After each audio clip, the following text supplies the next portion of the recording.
আওয়ামী লীগ নিষিদ্ধ হবে কি হবে না, এই প্রশ্নে আসিফ নজরুল স্যার 2-1 দিন আগে অথবা আজকে মানব জমিনে সম্ভবত একটা কলাম লিখেছেন।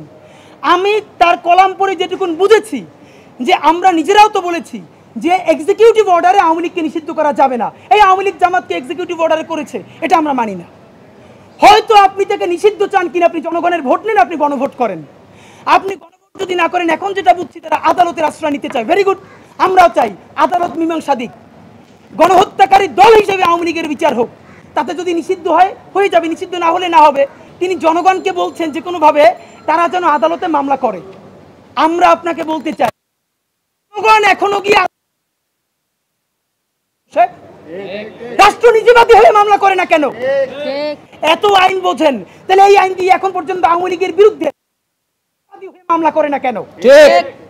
ভুং বাং বুঝে লাভ নাই। একটা কথা বলি, সংস্কারের নাম দিয়ে বিএনপিকে কর্নার করা যাবে না, ঠিক। জামাত ইসলামীকে কর্নার করা যাবে না, ঠিক। ছাত্রদল ছাত্র শিবিরকে কর্নার করা যাবে না।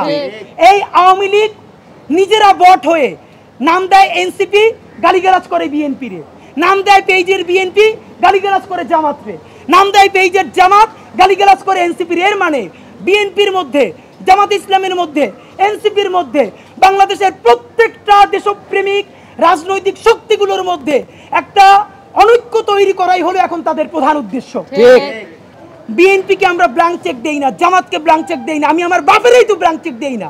কিন্তু এটা আমাদেরকে মানতে হবে, এই জুলাইয়ের জন্য সম্মুখ সারির যোদ্ধা কিন্তু তারাই, উপদেষ্টারা নয়। সুতরাং আজকে যদি এই সরকার, আজকে যদি আওয়ামী লীগ ব্যাক করে, তাহলে এই কেউ জেনেভায়, কেউ ওয়াশিংটনে কিন্তু তারা পার পেয়ে যাবেন। বিভিন্ন আন্তর্জাতিক এজেন্সির তারা কিন্তু উপদেষ্টা, কিন্তু আবারও যদি মার খায়, মার খাবে কিন্তু বিএনপি, জামাত, শিবির, ছাত্রদল, এনজিপি এবং আমার এই আপামর জুলাই যোদ্ধারা। আপনারা জানেন যে আমরা জনগণের প্রতিক্রিয়া গেছে, রাজনৈতিক দল বিএনপি, জামাত ইসলামী, এনসিপি, খেলাফত মজলিস, ইসলামী আন্দোলন থেকে শুরু করে এই বাংলাদেশের জুলাইয়ের অংশীদার প্রত্যেকটা রাজনৈতিক দলের কাছে আমরা 2 দিনে গেছি। প্রত্যেকটা রাজনৈতিক দল আমাদেরকে বলেছে নির্বাচনের প্রয়োজনে রাজনৈতিক দল হিসেবে আমাদেরকে বিভিন্ন কথা বলতে হয়, এগুলো আমরা বলি।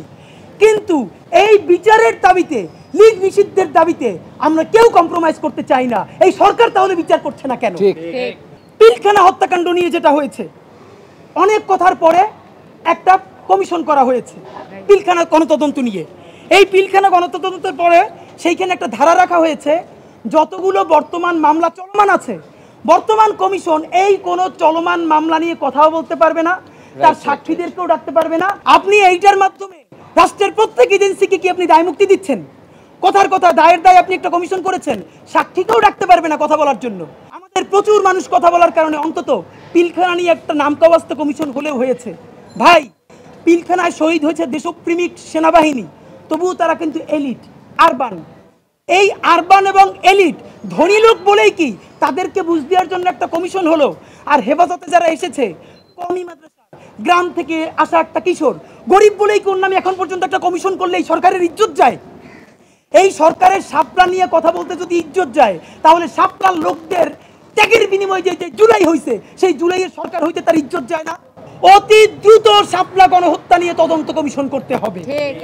ভয়াবহ অবস্থা হলো, যেই পুলিশের উপরে কেউ আক্রমণ করে নাই জুলাই আন্দোলনে, অতর্কিতভাবে মাথায় গুলি করে, বুকে গুলি করে হত্যা করেছে, এবং তাকে কেউ একটা লাঠি দিয়েও আক্রমণ করে নাই। তার ছবি আছে, ভিডিও আছে, শহীদ পরিবার মামলা করতে গেছে।